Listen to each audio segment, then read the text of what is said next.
गुरु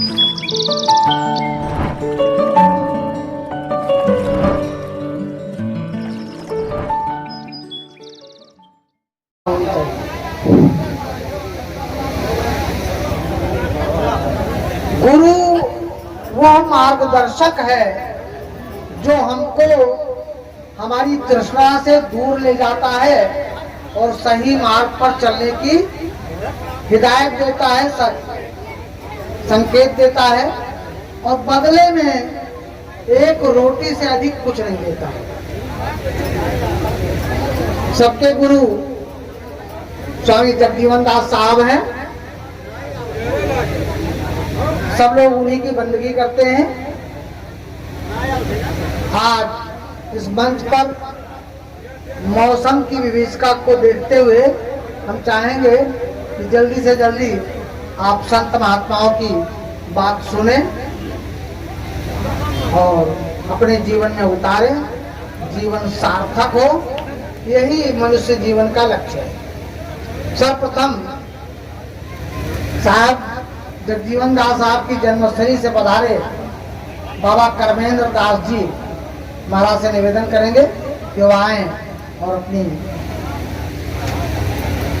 बात प्रस्तुत करें।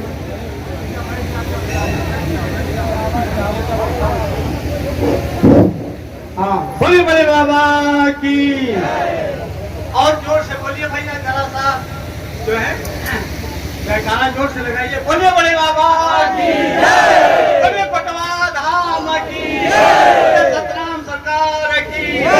अब इसके बाद आप लोग बैठ जाएं थोड़ी देर, ज्यादा देर नहीं बैठना है, बस थोड़ी देर के लिए आप लोग बैठ जाएं। आधा घंटा 1 घंटा बस, तब तक भंडारे की व्यवस्था हो रही, सीधा भंडारे में पहुंचना। भूख हमको भी लगी है, लेकिन जब भंडारा सिद्ध होगा तभी तो मिलेगा। तो व्यवस्था भी हो गई है, घबराना मत, सब तैयार है। ये तो थोड़ा सत्संग भी हो जाए, आहा तो होना है, लेकिन उसके पहले स्वाहा या सत्संग की बात है, वो भी सुन लीजिए। माता जी बैठ जाइए, माता जी बैठ जाइए, बीच में खड़ी हैं आप लोग। पीछे वालों का डिस्टर्ब होता है अगर बीच में खड़ी हो जाती है तो। हाँ बोलिए भैया। हाँ, हमारे सरदार के बाबा कर्मेंद्र दास आप सबको जो है गुरु ज्ञान देने जा रहे हैं, जो है आप सब उसको ध्यान पूर्वक सुने और अपने जीवन में उतारे।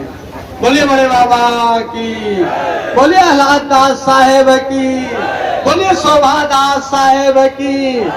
सरदार बड़े बाबा की जन्मभूमि है।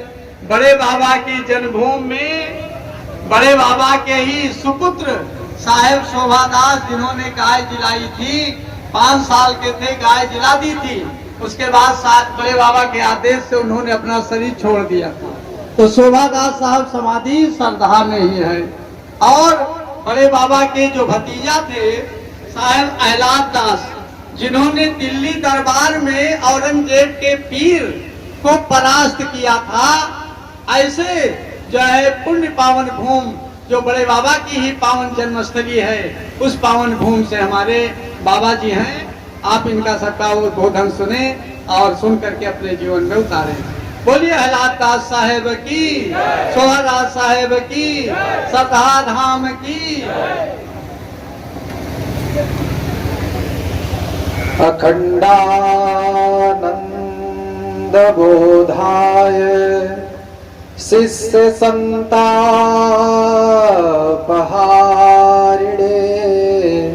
सच्चिदानंद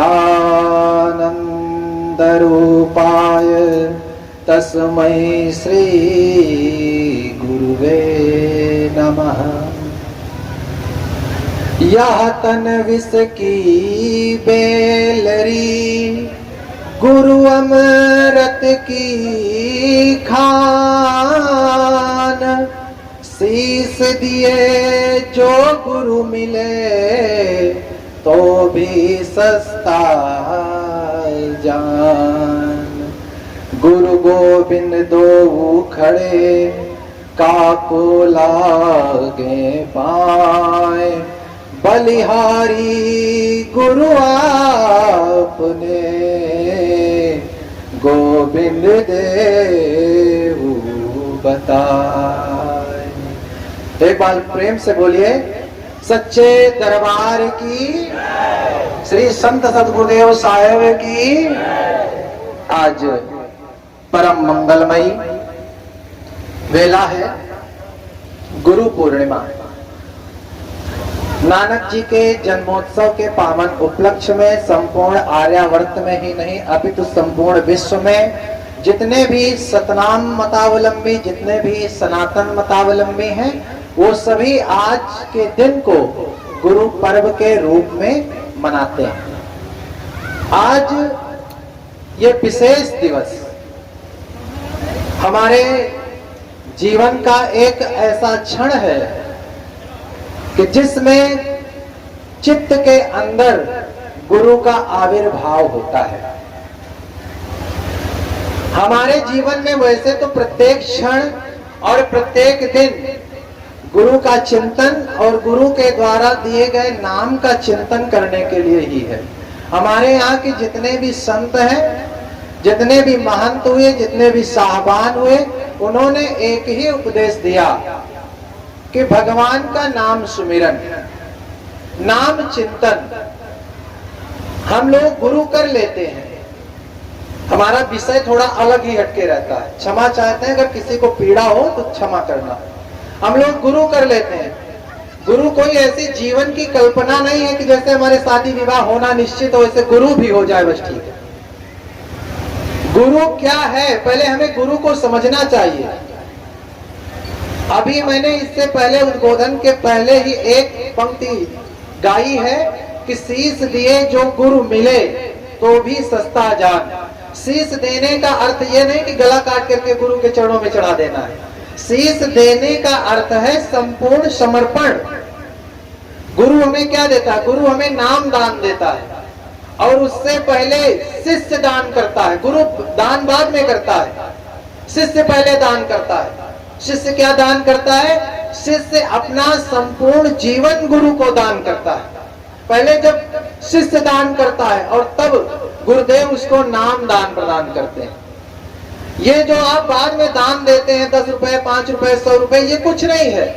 कबीर दास जी ने कहा, राम नाम के पट तरे देवे को कछु नाय, क्या में गुरु संतोषी हंस रही मन माय। राम नाम जो अमूल्य महामंत्र सदगुरुदेव ने हमें प्रदान किया, उसके बदले में प्रदान करने के लिए गुरुदेव को देने के पास हमारे पास कुछ नहीं है। हम ऐसे अकिंचन हैं, हमारे पास कुछ नहीं। क्या देवे, हम क्या दे सकते हैं गुरुदेव को? तो सबसे महत्वपूर्ण चीज आपके पास भी है जो आप दे सकते हैं। क्या? ये तन गुरुदेव को समर्पित कर सकते हैं। ये समर्पण आपका होना चाहिए। जब तक जीवन में समर्पण नहीं आता है, जब तक जीवन में अर्पण नहीं आता है, तब तक हमारा कल्याण नहीं हो सकता। आपने सुना होगा साहब बंदगी, साहब बंदगी। ये बंदगी क्या है? साहब के प्रति संपूर्ण समर्पण। साहब के प्रति हम समर्पण है। विभीषण जी की रक्षा राम जी ने कब की? जब वो शरणागत हो गए आकर के। शरणागत। आपने कितने पाप किए जीवन में, आपने क्या किया क्या नहीं किया। गलती करना पाप नहीं है।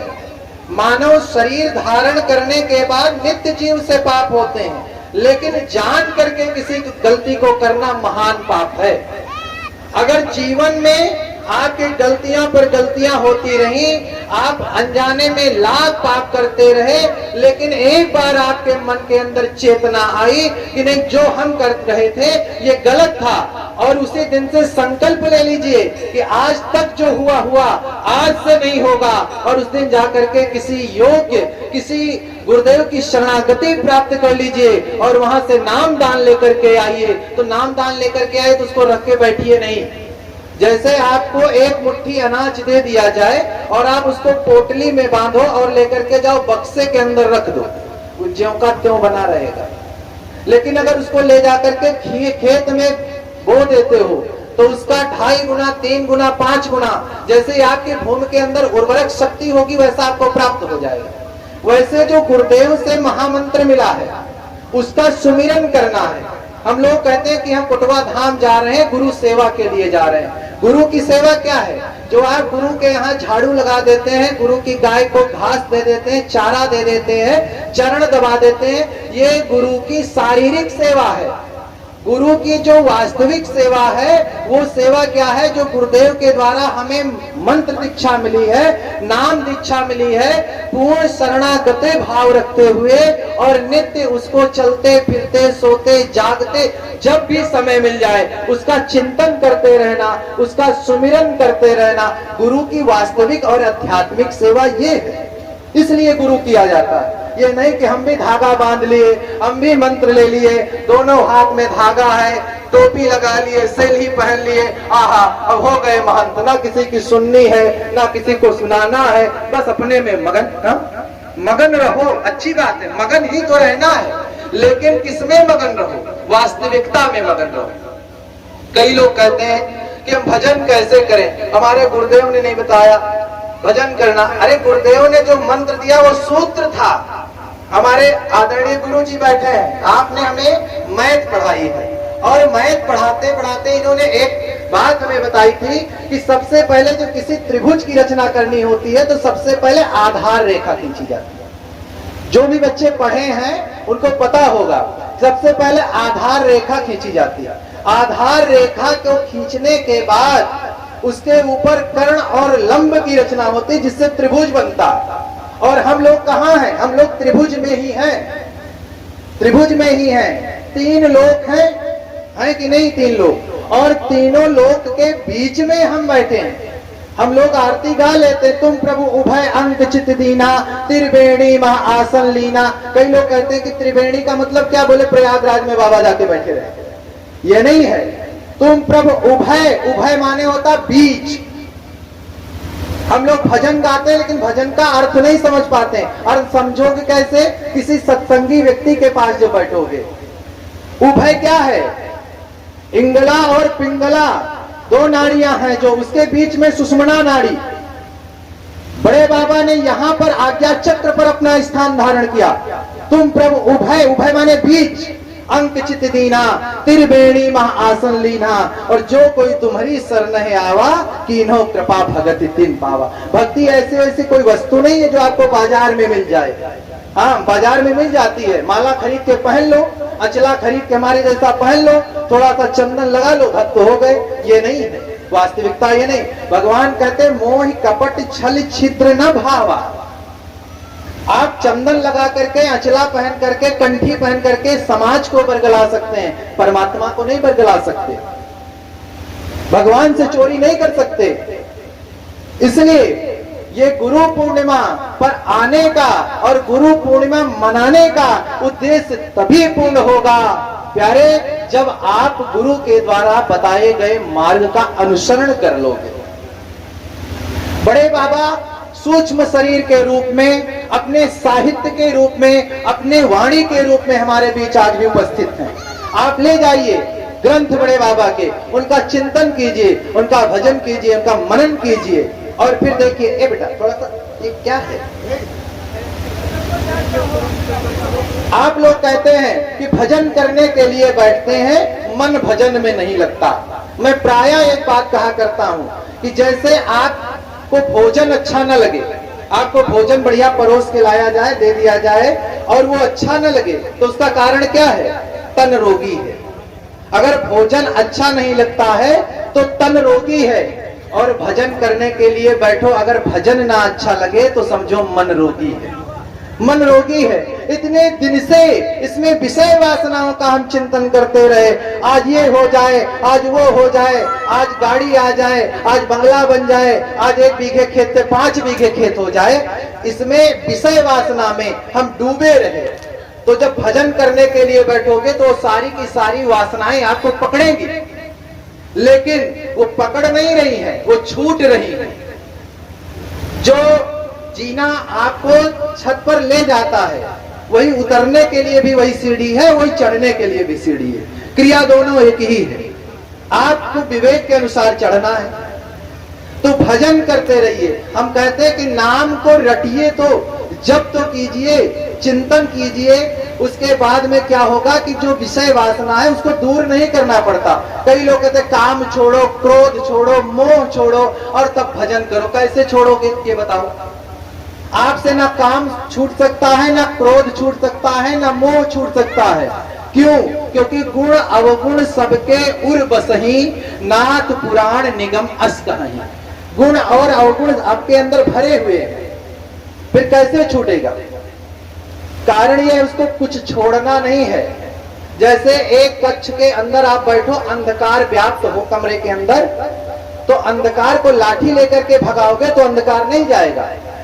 अंधकार को अगर दूर करना है तो एक दीपक जला दीजिए। आप अपने मन के अंदर, आप अपने चित्त के अंदर केवल नाम का दीपक प्रज्वलित कर दीजिए। वासना तो स्वयं ही नष्ट हो जाएगी। ये मैं नहीं कहता, गोस्वामी जी की मानस कहती है, उड़ते सकल वासना भागी, केवल राम चरण लव लागी। उड़ते हृदय से संपूर्ण प्रकार की वासनाएं स्वतः ही नष्ट हो जाती हैं, जैसे जैसे साधक का मन नाम सुमिरन में लगता है। तो इसलिए नाम सुमिरन कीजिए। अब आप कहेंगे किसका नाम लें?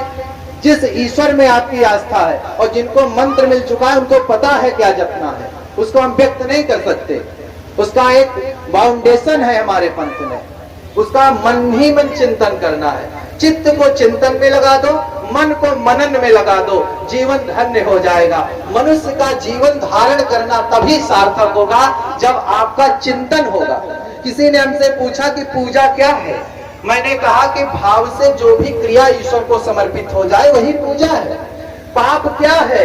पाप की कोई परिभाषा नहीं है जो हम सबके सामने ना कर सकें, जिसको करने के लिए हमें एकांत की आवश्यकता पड़ जाए, जिसको करने के लिए हमें छुप करके करना पड़े, वही पाप है। पाप की कोई परिभाषा नहीं है, पुण्य की कोई परिभाषा नहीं। पुण्य क्या है? जो क्रिया हमारे द्वारा हो और जिससे हमारा इहलोक और परलोक दोनों संवर जाए, वही पुण्य है। इसकी कोई परिभाषाएं नहीं है। आपको अपने जीवन में केवल चिंतन लाना है, केवल मनन करना है, नित्य सुमिरन करो। हर क्षण जहां पर बैठो, बड़े बाबा ने कहा हरि जोते हरि का भजे। ये हर क्या है? ये केवल वही हल खेत वाला नहीं है।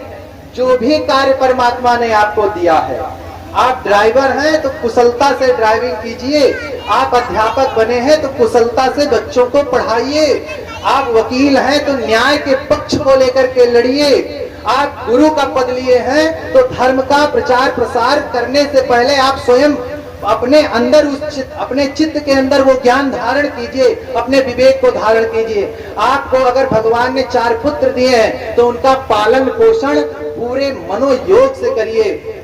यही हर जोतना है। अपना कार्य करते रहें और निरंतर नाम का सुमिरन करते रहें। ये जब शुरू में नाम सुमिरन करोगे तो मन अकुलाएगा। कारण क्या? कोई दवा मीठी नहीं होती।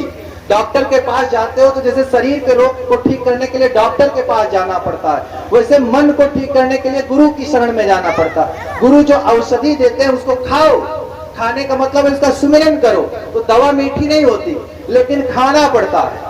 उसको खाओगे जब, शुरू में वो कड़वी लगेगी, कड़वी लगते लगते फिर वो जब आपका रोग ठीक हो जाएगा तो आपके चित्त में वो उतर जाएगा। जैसे एंटीबायोटिक दवा होती है, जब आपके ब्लड में उसका जो है वो भूल जाती है तो आपका रोग ठीक हो जाता है। वैसे जब शुरू में जब नाम जपते हैं, जब जिह्वा के द्वारा नाम जप शुरू होता है तो वो होता है मानसिक जप, और जब वो और धीरे धीरे वो नाम हमारे प्राण में उतर जाता है तो वो है देव कोटि का जप। और जब वो रातों दिन 8 पहर सुध सूरत न बिसरे, लाग रहा है चित अनुराग ते, गुरु चरण मिले बड़े भागते, जब ये स्थिति आ जाती है तो वो हो जाता है शरणागति जप। शरणागत निरंतर भगवान के रोम रोम से। लेकिन ये स्थिति बहुत कठिन है, लेकिन कम से कम कठिन है, लेकिन ये नहीं कि ये हमें मिल नहीं सकती। इसलिए आप नाम सुमिरन कीजिए, नित्य सुमिरन कीजिए। रोटियां बना रही हो माताएं तो नाम जपती रहे, भोजन बनाती रहे, वो आपका भोजन ही भजन बन जाएगा।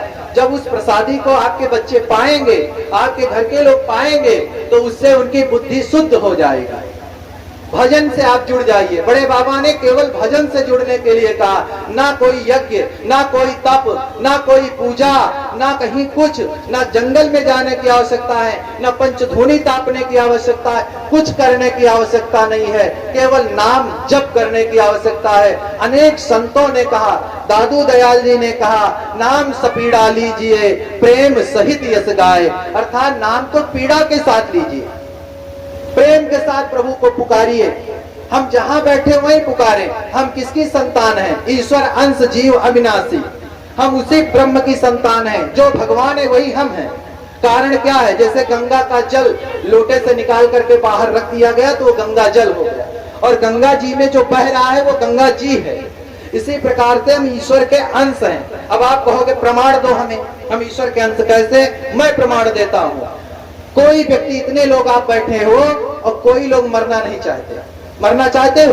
अभी आपसे कह दिया जाए कल तुम्हारी मृत्यु होगी तो आप खड़बड़ खड़बड़ करोगे, ना आपका भजन में मन लगेगा, ना भंडारे में मन लगेगा, भगोगे कि चले खेत पात सब देखें जल्दी से, कल मृत्यु हो जानी।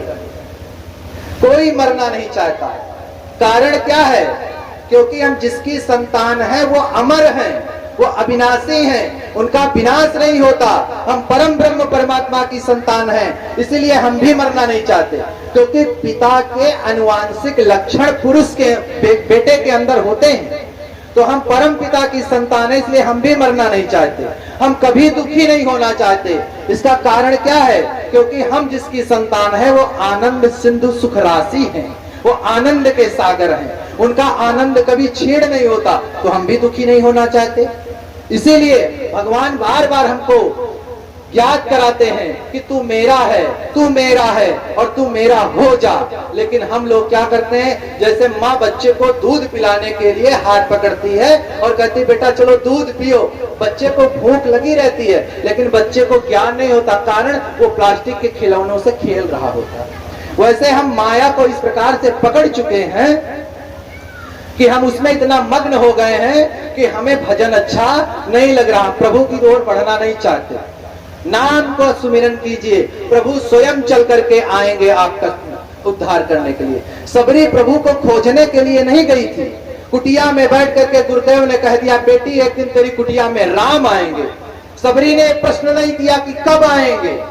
हम लोग तो प्रश्न करते हैं ना, हम होते तो पूछ लेते गुरु जी कब आएंगे बताइए, क्योंकि हमें ऑफिस भी तो जाना है, वो किस टाइम आएंगे। उसने ये नहीं पूछा, गुरुदेव ने कह दिया तो कह दिया, सबरी तेरी कुटिया में राम आएंगे।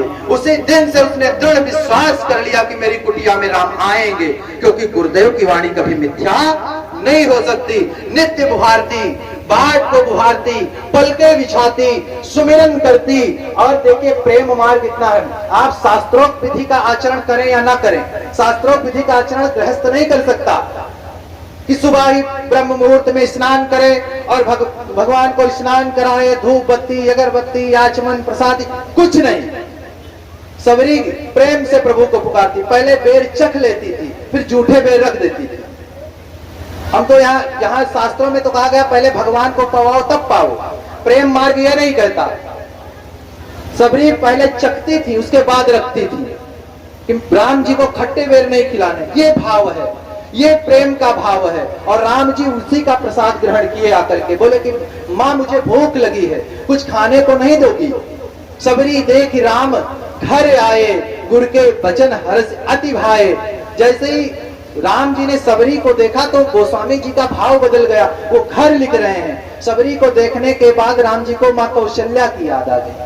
वो रास्ता पूछते पूछते आ रहे, एक से बड़े तपस्वी बैठे थे, हम ब्रह्मर्षि हैं, हम उच्च कोटि के राजर्षि हैं, हम नित्य तप करते हैं, मैंने अपने श्वास को प्राणवायु को ब्रह्मांड में चढ़ा रखा है। तप का अहंकार था, भक्ति का अहंकार था, ज्ञान का अहंकार था। राम जी किसी की कुटिया में नहीं गए और उन्हीं सबसे पूछा कि मेरी माँ सबरी का आश्रम कहाँ है।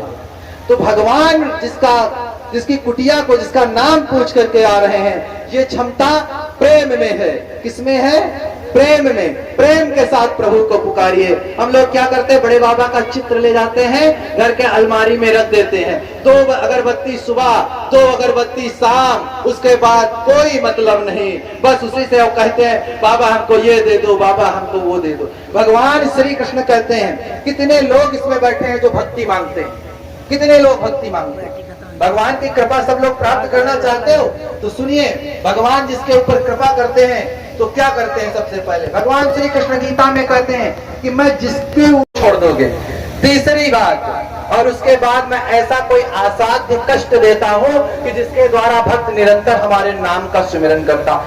अर्जुन ने भगवान से कहा, प्रभु ये प्रसन्न हुए हो कि खामखा नाराज हुए हो? हाँ, उन्होंने कहा नहीं, हम प्रसन्न होते हैं तो यही करते हैं, अपने भक्त के ऊपर वैभव नष्ट हो जाता, वैभव नष्ट होने के बाद अपने प्रियजनों का साथ छूट जाता और उसके बाद में कोई असाध्य रोग मिलता है और उसी में जिसका सुमिरन भजन छूट गया वो कहीं के नहीं रह गए। इसलिए भगवान का निरंतर जप करते। कुंती मैया ने भगवान श्री कृष्ण से कहा कि संसार की जितनी विपत्तियां हैं वो हमें प्राप्त हो जाए, हमें राज सिंहासन नहीं चाहिए, हमें हस्तिनापुर का राज्य नहीं चाहिए। कहीं एक दुर्लभ ऐसे व्यक्ति होते हैं जो नाम का आश्रय लेते हैं, सब कुछ छूट जाए तो छूट जाए, नाम नहीं छूटेगा, अंत समय तक हम नाम को पुकारेंगे, तुम तो आओगे ही आओगे। इसलिए कहते हैं कि राम नाम रटते रहो, जब लग घट में प्राण, कबहू तो दीन दयाल के भनक पड़ेगी कान।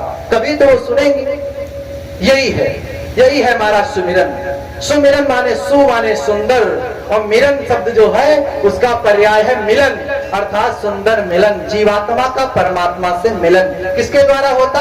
बोले सुमिरन के द्वारा होता है। तो हमारा आप सभी से एक ही निवेदन है कि आप कुछ मत करिए। आप लीला को नहीं पढ़ सकते, आप लीला चिंतन नहीं कर सकते, आप बैठ करके 2 घंटे रामायण का अग्निनाश का पाठ नहीं कर सकते, कोई बात नहीं, लेकिन आप हर समय नाम ले सकते हैं। श्वास श्वास मां साधिक ख्याम दास के सोए, ना मुंह चले न जिभ्या डोले, आपु ही सुमिरन हो। ख्यामदास साहब जब बड़े बाबा के पास आए, पहले वो बहुत कठोर तप करते थे, पंचधूनी तापते थे। पंचधूनी 5 धुनिया जला देते थे, बीच में बैठ जाते थे और उसी के बीच में बैठ करके तप करते थे। आत्मज्ञान की प्राप्ति नहीं हुई, आत्मज्ञान की प्राप्ति नहीं हुई। तुमको पता चला कि सरदाहा में कोई जगजीवन स्वामी नाम के सिद्ध संत हुए हैं और उनको आत्मबोध हो चुका है। तो ख्यामदास साहब दौड़ते हुए आए बड़े बाबा के पास में और बड़े बाबा के चरणों में शीश रख दिया। बड़े बाबा ने उनसे कहा, परीक्षा ली उन्होंने। आजकल तो हमारे पास कोई आता, हम पूछते नहीं कौन हो आप, कहां से आए हो, सुमिरन करने के लिए, भजन करने के लिए आपके अंदर जो है चिंतन है, लगन है, ललक है कि नहीं है, मंत्र दे दिए, काम खत्म। बड़े बाबा ने उनकी परीक्षा ली, कहा आप ठहरे ब्राह्मण और हम ठहरे क्षत्रिय, आप हमसे कुल में श्रेष्ठ हैं। दूसरी बात, आप विरक्त हैं और हम गृहस्थ हैं, हम आपको नाम दीक्षा कैसे दे सकते हैं? हर प्रकार से हम आपसे छोटे हैं। ख्यामदास साहब ने बड़े बाबा के चरणों में अपना शीश रख दिया और कहा, तब तक ये शीश नहीं उठेगा जब तक आप मुझे नाम दान नहीं दे देंगे, अपना शिष्य स्वीकार नहीं कर लेंगे। बड़े बाबा ने देखा कि भक्ति की अनंत ज्योत इनके हृदय में प्रज्वलित है। बड़े बाबा ने केवल उसमें घी डाल दिया, उन्होंने नाम दान दे दिया और नाम दान देकर के बड़े बाबा ने कहा, जाओ आज के बाद ये पंचधूनी तापना और ये जितना भी काम है सब बंद, केवल नाम का सुमिरन करो। और गए और जैसे नाम सुमिरन करना शुरू किया, इंद्रियां पवित्र थी, मन विषय वासना में था नहीं, क्योंकि पहले से साधक थे। इसलिए जैसे ही उन्होंने सुमिरन प्रारंभ किया तो तुरंत उनको आत्मबोध हो गया और आत्मबोध हो गया तो उन्होंने सब काम करना बंद कर दिया। तो गांव के जो अगल बगल के 2-4-6 लोग थे वो देखते थे कि बाबा पहले सुबह जग जाते थे और पंचधूनी तापते थे और तपस्या करते थे, ये सब बंद कर दिया। कहा ये क्या हो गया, इन्होंने तो अपना सब कुछ क्रियाकलाप सब बंद कर दिया। तो आकर के ख्यामदास साहब से पूछा, कहा क्या बात, भक्ति करके आपका मन भर गया क्या, अब सब बंद कर दिए? कहा नहीं, अब हमें ये रस प्राप्त हो गया। Subscribe now for more videos.